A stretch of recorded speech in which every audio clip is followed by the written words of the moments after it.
پژوندی تری الله تعالی د نیکی ہدایت کې کو د نیکی ہدایت نه نو الله دی تباہ او برباد کی سب ول غواړي د پژوندی لپاره اسی دا غور خبره ده کنه غور تاسو کوي فکر وکړئ سیاست پورا دنیا کې ده پورا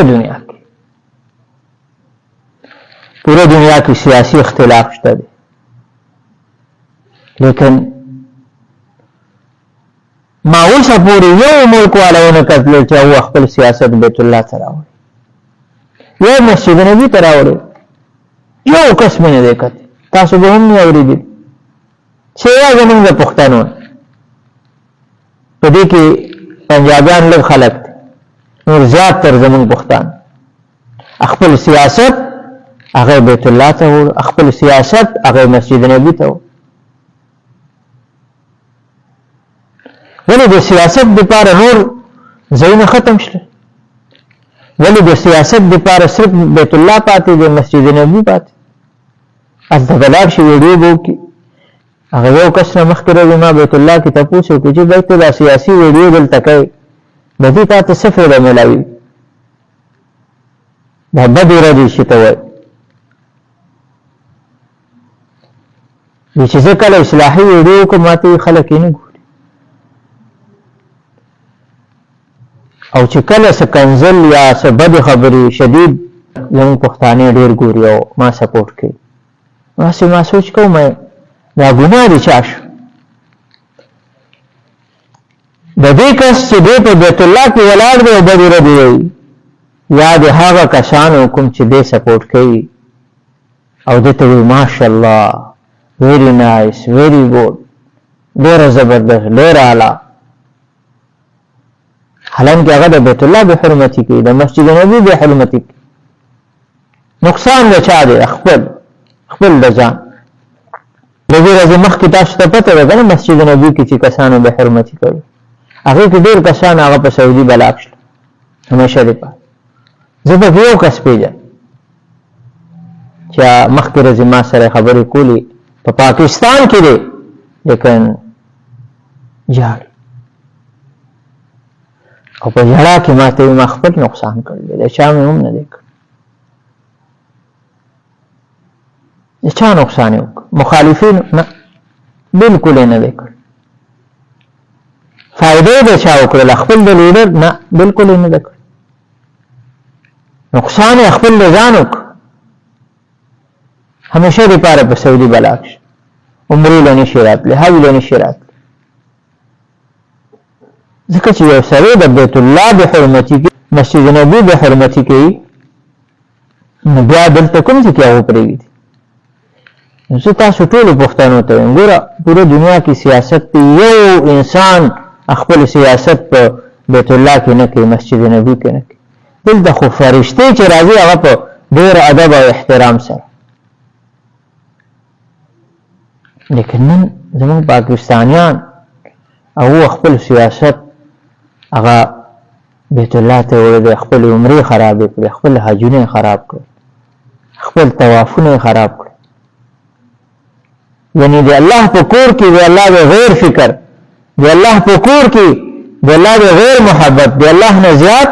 د الله د غیر محبت تذکری زه فلانی سره محبت کوم زه فلانه دي داسې شي فلانه دي هغه شي کنزل کرفات لیکن افسوس نقصان د چا دی خپل لځه یو کس ما حرم کې ونیسه څه بدې ردې ویلې اچانک ما واورېدل نو ما ورته ته د چا نقصان فایده د چا که خپل د ځان نقصان دا خو بیت الله دی د الله کور دی دلته راشه عمره وکړه خپل د ګناهونو معافي الله نه وغواړه خپل څه مسله دي مشکلات دي هغه د الله نه دعاګانې وغواړه یا خپل لیډر دپاره دعا وغواړه خپل ملک دپاره دعا وغواړه دا خو د دعاګانو د قبلېدو ځای دی نو دلته اوس بدې ردې ویل او دلته غیبت کول دلته چغلیانې کول خپل په ګناهونو کې اضافه کوي نیکو کې اضافه نه کوي دې سره حالات نه سمېږي بهتره دا ده چې ته دعا وکړه زه ویډیوګانې کوم دلته ویډیو کوي چې زه بدې ردې ونه ما پښتانه ما نه سپورټ کوي ما سوچ کوم ګناه ده چا کوم کس چې په بیت الله کې ولاړ دی او بدې ردې وایي ویډیو جوړوي یا د ګناه دی یا د هغه خلکو چې کوم دا ویډیو ګوري او دته وي ماشاءالله سبحان الله ډېر ښه په بیت الله کې تاسو دې بدې ردې ویلي په بیت الله کې چې تا د انسان غیبت چغلي دې وکړله په بیت الله کې تا دا بے حرمتي وکړله ماشاءالله ویری نایس ویری ګډ د چا ګناه خپل لږه لږ احتیاط کوئ اوس اول خدا و دې خلکو ته دا پته نه وه چې دا خلک څه دپاره ویډیوګانې کوي اوس انکوایریانې شروع شوي دي ډېرې غټې چا چې د بیت الله بې حرمتي وکړله مسجد نبي بې حرمتي وکړله یعنې بدې ردي یا داسې الفاظ استعمال کړل چې هغه غیر اخلاقي دي ځکه کنزل بدې هر انسان د دې خلاف دی سوا زمونږ د پښتنو نه چې هغوی یاره سبحان الله تا ډېر ښه کنزل وکړ ماشاءالله وي یا اکثر ویډیوګانې ګورم که نه چا چې ډېر کنزل کړي نو خلک ورته لیکلي لاندې زموږ پښتانه ډېر اعلی ماشاءالله سبحان الله زبردست زبردست یعنې دې ته د جهالت انتها وي بس اخیری حد چې په کنزلو او په بدو ردو باندې خلک وي سبحان الله ماشاءالله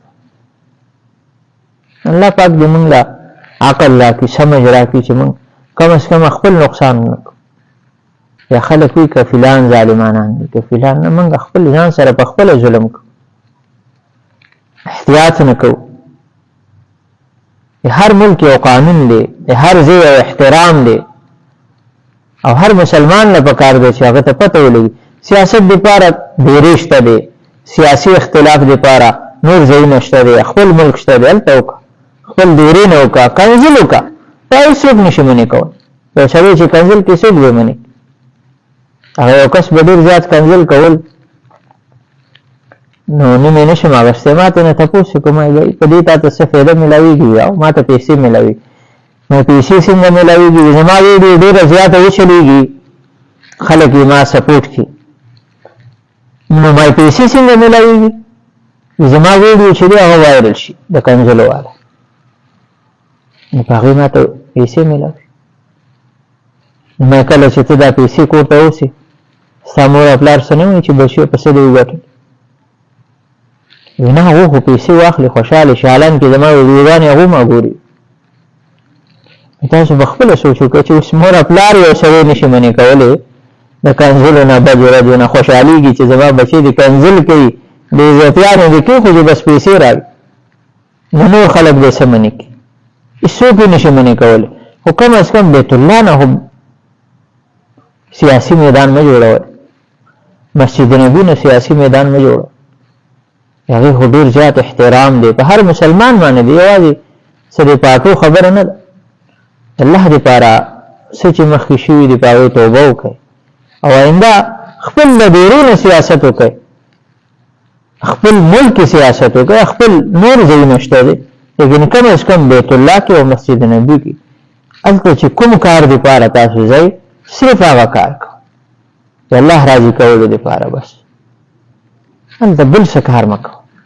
الله پاک موږ ټول عمل کولو توفیق راکړي